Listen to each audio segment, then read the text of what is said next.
Okay, so now that we know what we are looking for, let's try to find the keys for these relations. These are going to be kind of the simpler ones. From these, you're going to take them back to the attributes that we do know. So anytime I give a set of functional dependencies, I just will call it f. Sometimes I will forget to write f, but assume that I just mean the set of functional dependencies. Okay? So unfortunately for you, there is no algorithm that will guarantee to find every key for you. You have to kind of look and see and kind of follow with your eyes what is going on. So, I mean, the point is that there is an algorithm, but it's an exponential algorithm. Okay? But we can do better than find every possible subset. We will talk about that. So, I want to find the keys for these relations. Generally speaking, right, you're going to look at a functional dependency like A implies BC. So I will not try B and C, I will first try A, right? So the way that I generally work is that I start with A, because given A, I can find some things, and then see what else I need. For example, I can start with A. If I have A, I can get A, B, and C. And given A and C, I can get G. But I cannot get D, E, or F, right? Are you with me so far? So A is not a key, right? We know this for sure. But if I were to add something to A, what would I add? If I add D to A, then I can get A, D, E, and F, right? Add it to everything that I have. So if I add D here, I will add D here, and I will also get this, right? So A and D is going to be a super key. And you can do the mental check to see, can D be a key? No, because nothing really is implied by D alone, right? So I do know that AD is a key. Okay? So AD is a key. Is there another key?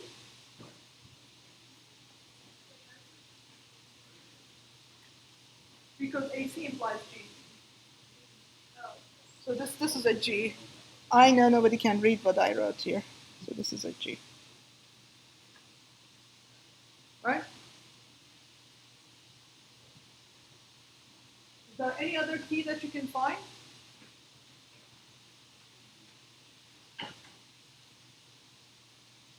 This is the only one I find. So the key for this one is AD. All right? Now do the same for R2. What is key for R2?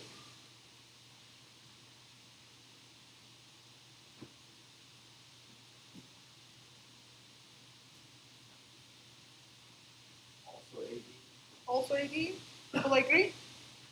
Given A, you get D and C. At D, you get E, right? So A and D. Any other keys here?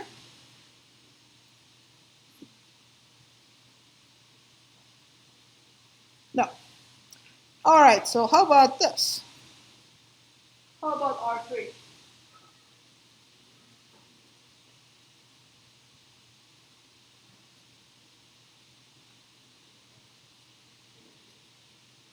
Still also AD? Given A, you can get B and C. Can you get D in any way? If so, you have to throw it into the bag, right? So A and D together is a key. Right? You might ask, how can it be that nothing implies D, right? But we actually had that example in the beginning of class. For example, the character name was not implied by anybody, right? There was nothing that implied the character name, so that was in fact not implied. So this is an example where you can have attributes that are not in any of the functional dependencies. You must look into the relations to make sure you don't miss them. Okay? And the last one, I'm going to leave you to think for a second and then tell me.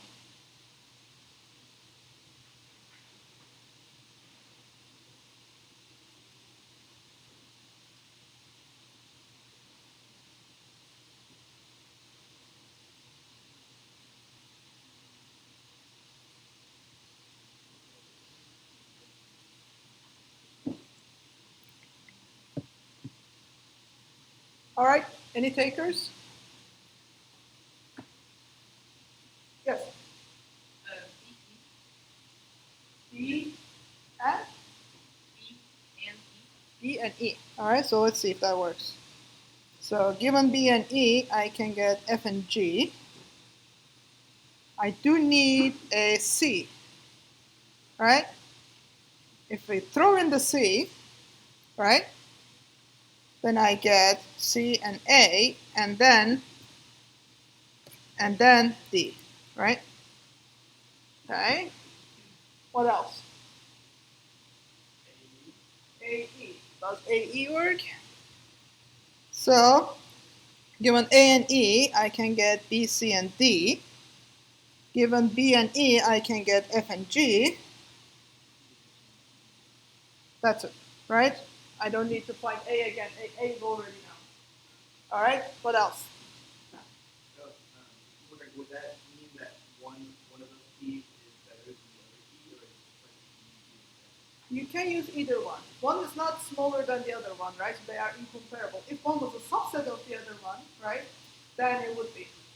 Is it better to use one or the other? It will kind of depend on what they are, right?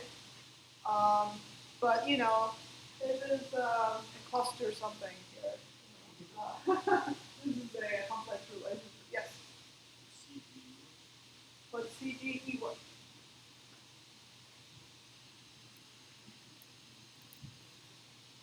So CGE, so I given C and G, I get A, right?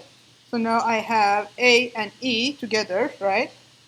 So I had C, G, and E. Given this, I get A, and given A and E, I can get everything else, right? I don't need to go further. So indeed, that is also a key. All right, anything else?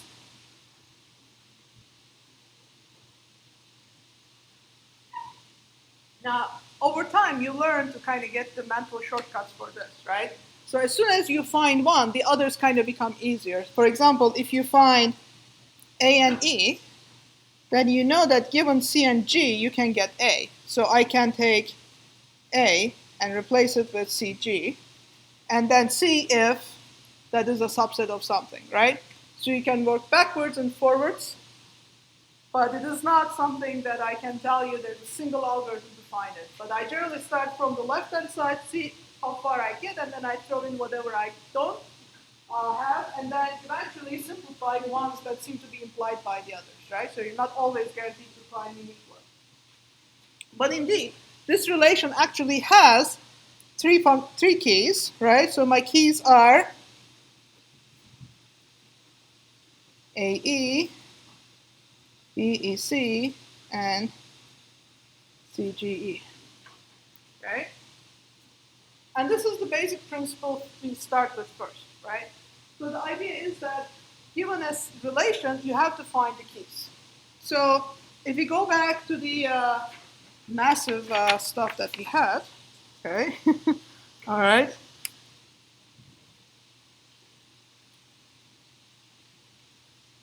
So this is in fact not needed because it's implied by the others. Can you tell me the key for this relation?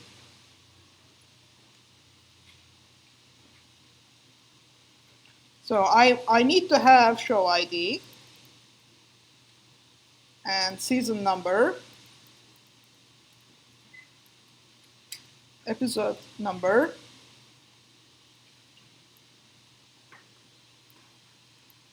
what else do I need?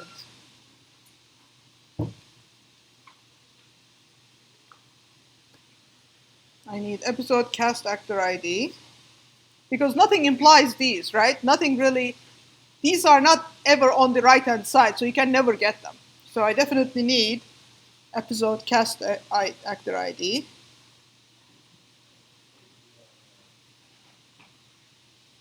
Cast actor ID.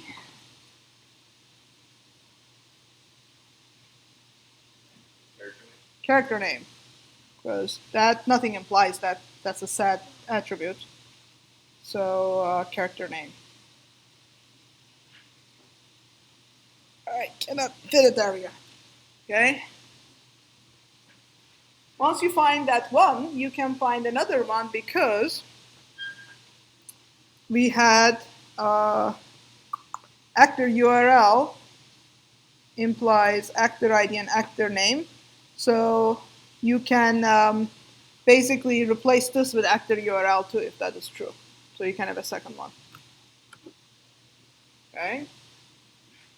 All right, let's do a key for this one. So let's do a key for class.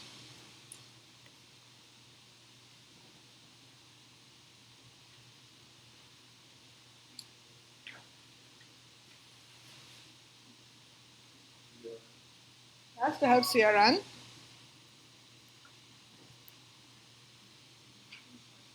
Instructor ID. Textbook ISBN.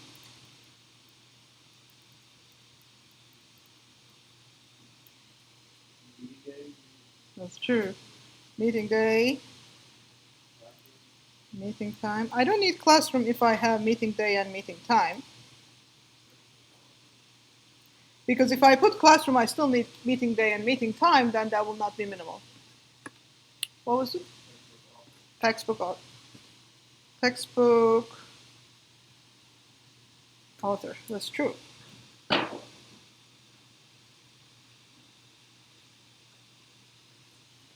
Okay. I believe this is all I need. Okay. So what? Okay. What's the point of all this?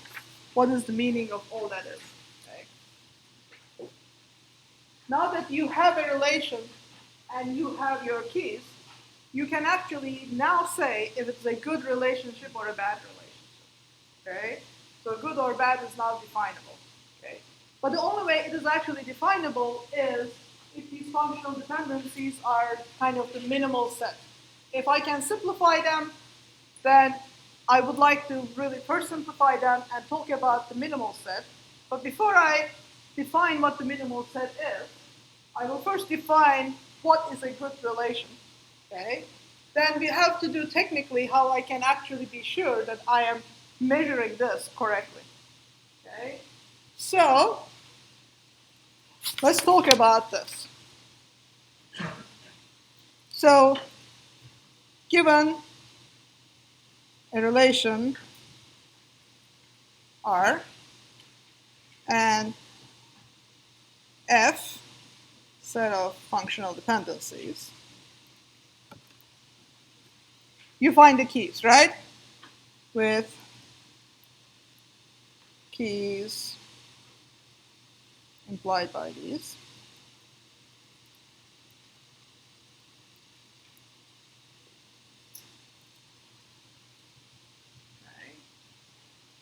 We say that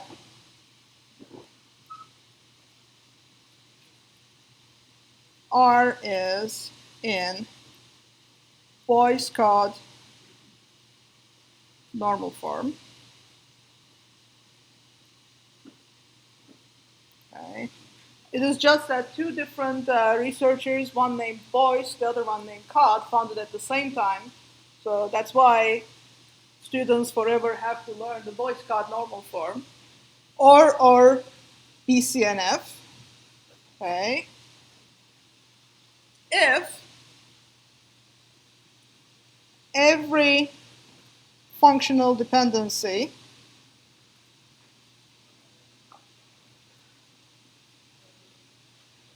X implies Y in F is either trivial. Okay. So every functional dependency that I gave you, take a look. Is it trivial? If it is trivial, nobody cares, right? Because this is true for any relation. So the trivial ones disregard. If it is not trivial, what was the trivial ones? The right side is a subset of the left side, right? Things like AB implies A, which is nothing useful information. or left-hand side is a superkey.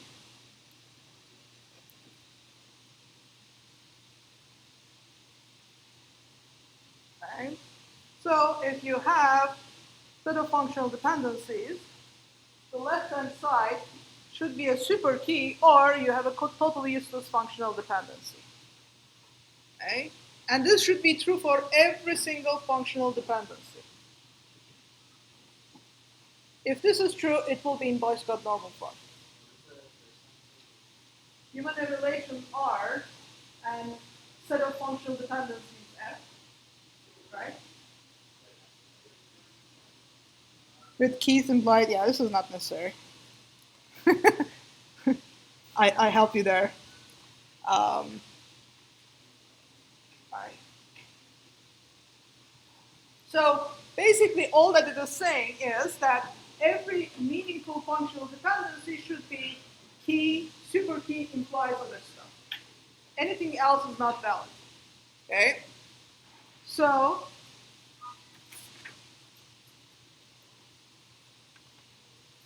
none of these are actually in Boyce-Codd normal form. All right, so let's take a look at 1 or 2. Okay? So how about R3? So R3 has one functional dependency. A implies BC. So I ask, is A a superkey? No, right? A is not a superkey. A doesn't imply everything else, right? So A dot BC, A is not a superkey. So not in Boyce-Codd normal form. Okay?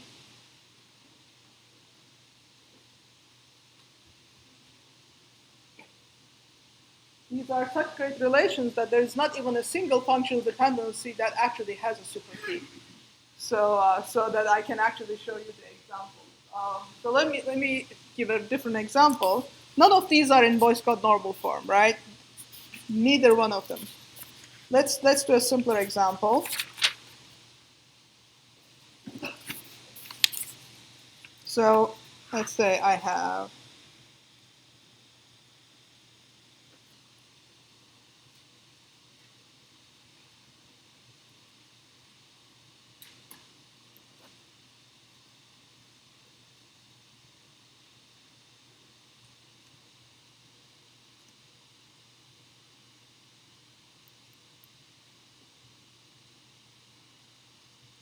it's not gonna work. Right, so let's do this one. What is the key?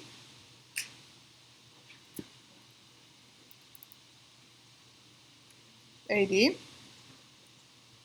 So this is a superkey. So this functional dependency is okay. Is this a superkey? No. So given that not all functional dependencies follow the rule, this is not in BCND. BCNF. Okay. As it turns out, really boring ones are actually in BCNF, but let's try it one more.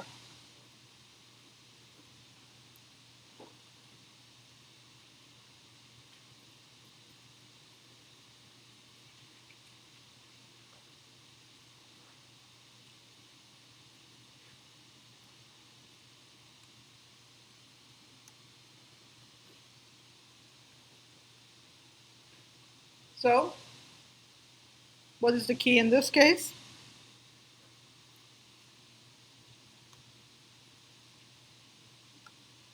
So AB is a key and AE is a key. So this is a superkey, right? This is a superkey.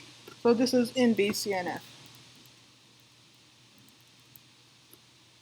If I threw in another one, something like A, B, C implies B, does this violate Boyce-Codd normal form? Because it's trivial, right? Okay. Now let's see a third one.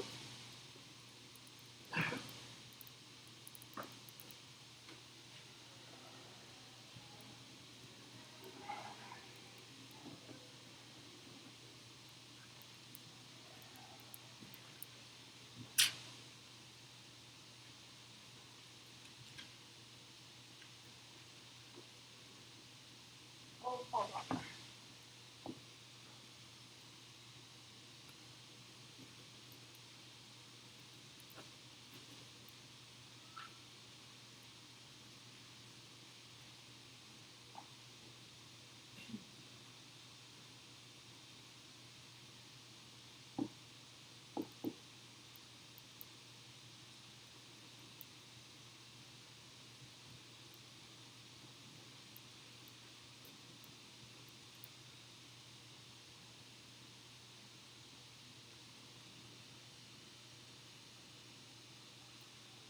Okay, so what is the key in this case?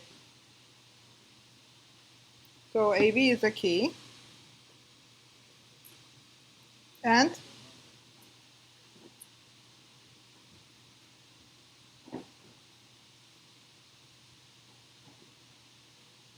what else is a key? Now go backwards, right? Now that you found AB as a key, you should also have CVD, BCD. Okay. So is this in Boyce-Codd normal form?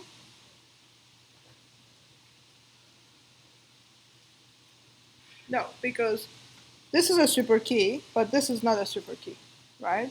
So this is not in Boyce-Codd normal form.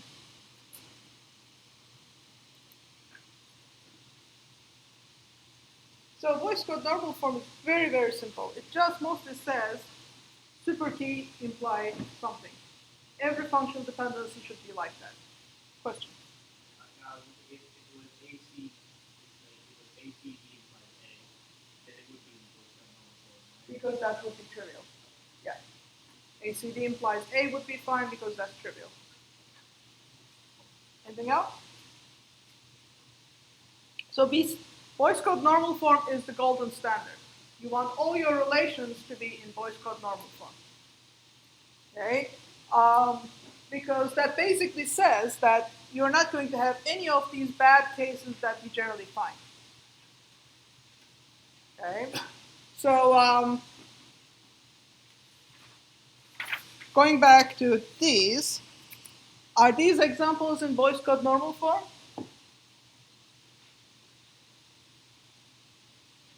Not even in the neighborhood of the vicinity of Boyce-Codd normal form, right? Okay. All right, we'll come back to that. So let's see a slightly different version. So the issue is that Boyce-Codd normal form is good, but sometimes a very strong statement that is not always super easy to get. Okay? And if that is not the case, we can find a slight relaxation of this. So given a relation R and a set F of functional dependencies, R is in third normal form.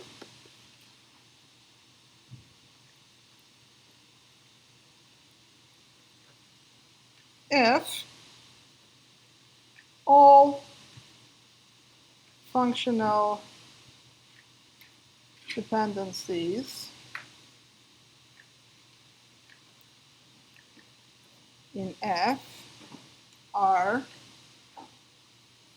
either trivial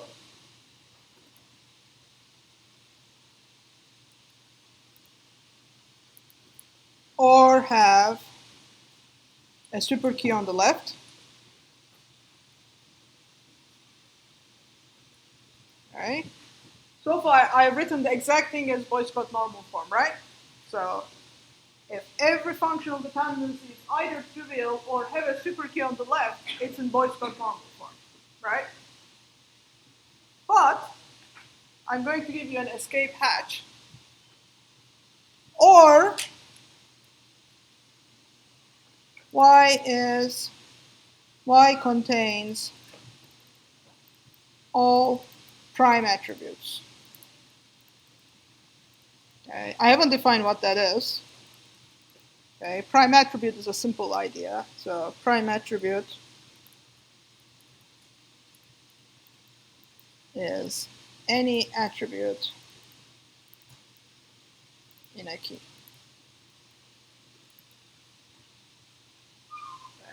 So the third normal form just gives you one other way out, right? So you had two ways out in voice code. In the third normal form, you have a fourth way out.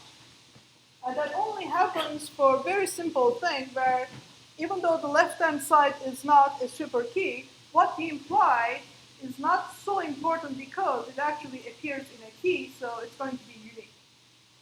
Okay? So we actually have an example of that, but I'm going to rewrite that one just so that this was kind of dirty. So we had, for example, the last example we had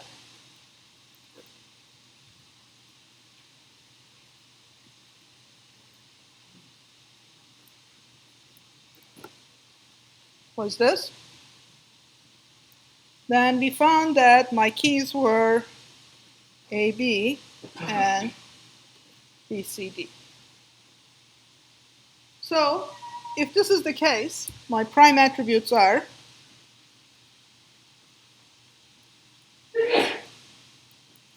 bless you, are A, B, C, and D. Okay. So any attribute that appears in a key is fine. It's called a prime attribute. Okay. So now we ask the question. We know that this is not in B, C, and F because of this one, right? So this is a super key, so this is perfectly fine. But this one doesn't have a super key on the left, so this is not a super key. Then I ask, is A a prime attribute? Yes. So this is a prime attribute. As a result, you basically have third normal form. So this is in third normal form, but not in BCNF. Okay. So it kind of looks like they're magical, but they're actually very simple to understand what's going on. Okay? So now I threw in lots of definitions at you, so let's walk back. So you get functional dependencies, you can find out what your keys are, then you can decide if it is good or bad based on that. So the normal forms were defined as the form, second, third, there's a fourth, we'll talk on Monday. The idea was that at each point you basically have some slightly different rule. The first normal form was that you cannot have sets and so on, complex values for your attributes. You only have simple attributes. The second normal form was this thing where you cannot have kind of a transitive rules inside, which turns out not needed because it's covered by the third normal form. So the third normal form is this idea that you either have a super key or prime attributes. What you really want is actually everything to be a super key on the left. So everything is your key implies the remaining attributes. That's what you're looking for. But given your domain, sometimes you actually get these cyclic relationships. And because of those, technically you cannot really put it into your voice code normal form because you have things that make sense together. Okay? So let me try to give you an example. Every time I do this example, people complain. So let's see if I can do this right. So let's say you can have an address. You have street, state, city, and zip. Okay? So if you have street, state, city, and zip, so zip code implies state and city, right? But doesn't imply street. So the zip code implies state and city, but street, state, and city implies zip. Right? So your key is street, state, and city, or zip and street. So as a result, this is not in voice code normal form because of this guy. But it is the case that you want to store these four pieces of value together, right? There's no reason to split them up into different relations because they belong together. So this is a case where this relation doesn't really make sense so that I store zip in one place and the rest in another place because they're part of the same thing. But because of this weird cyclic relation, that this is a cycle, right? So you start with these guys, you get this. And from that, you get some of these back. There's a little cycle inside. Because of that, it is actually not going to make sense that you're never going to get Boyce-Codd normal form. But in this case, third normal form is good enough. So basically, the general rule is that put your relations in Boyce-Codd normal form if you can, but if not, then third normal form is generally okay, right? So start from your relations, find out what the functional dependencies are, and try to put them in Boyce-Codd normal form, okay? If that's not possible, then I will be okay with third normal form. So this is kind of, we've come all the way, we now have a definition of what is good, and we have seen many relations where this is not true. So now we come to the point of, okay, if this is not true, what do I do to actually make sure that my relations are in Boyce-Codd normal form or third normal form?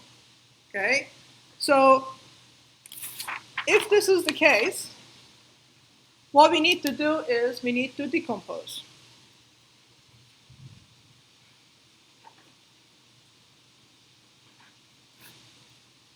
So decomposition is the act of taking a relation and splitting into different relations.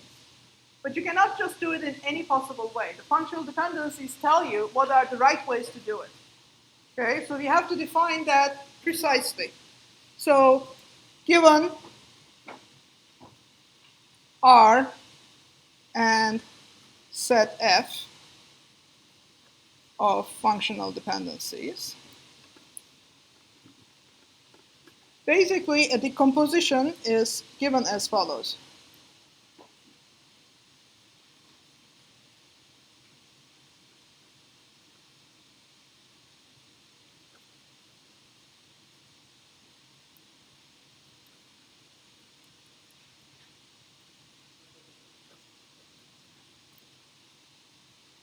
So I'm going to take everything in R, but I'm going to store it in two separate relations, R1 and R2.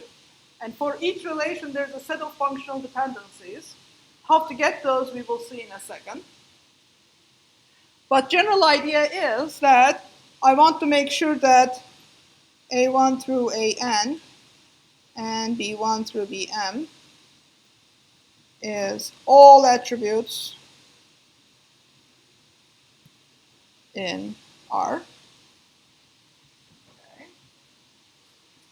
And I do obtain R1 by simply projecting on A1 through AN all the tuples formerly stored in relation R. And I do the same thing for R2 by projecting on everything that is stored in R over attributes B1 through Bm. There may be joint attributes, there may be none. Very often you will need joint attributes, you will see why. Okay? And for the decomposition to make sense, that everything in F1 should be implied by F, and everything in F2 should be implied by F.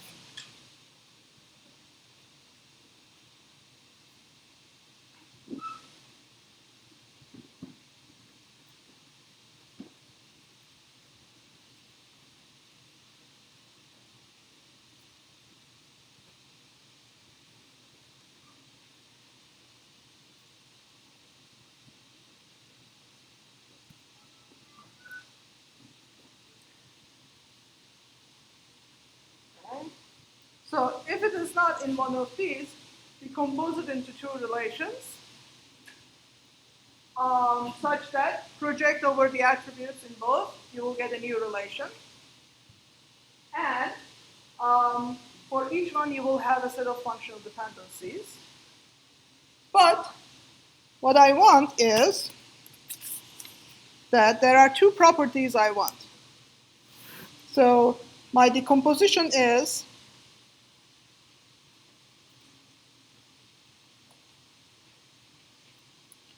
functional dependency preserving if I take things in F1 and F2, and this is equivalent to F. Meaning that anything that F implies, these two also imply. We're going to see that more formally on Monday. Okay? The second one is that the composition is lossless if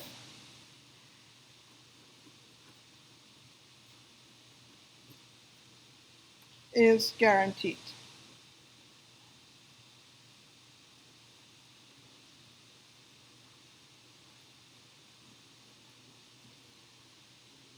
Okay? So if you take R1 and R2, take their natural join.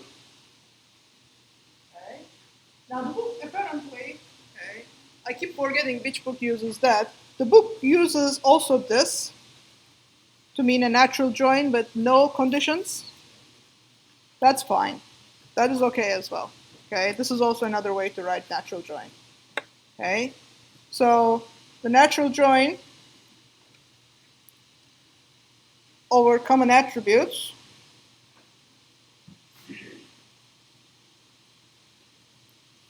gives the original relation.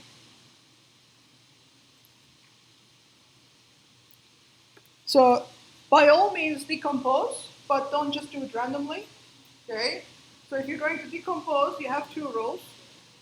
Every decomposition that you have has to be lossless. Okay, so this is the most important one. And if possible, it should also be functional dependency preserving, but that's not always guaranteed. Okay? So different methods produce different results. So on Monday, we are going to see a little bit more definitions, but it's coming to an end soon. And then decide how to use these to actual mathematical definition. And we will do some examples, including the ones we did today. And after we are done, we are actually going to do an ER diagram. We're going to start on ER diagrams. No quiz on Monday. There will be a quiz next Thursday. Okay? So remember that for homeworks, you can use up to one late day per homework, but not use your, this is not a good time to use your late days. Try to finish them. It's tonight at midnight, the deadline.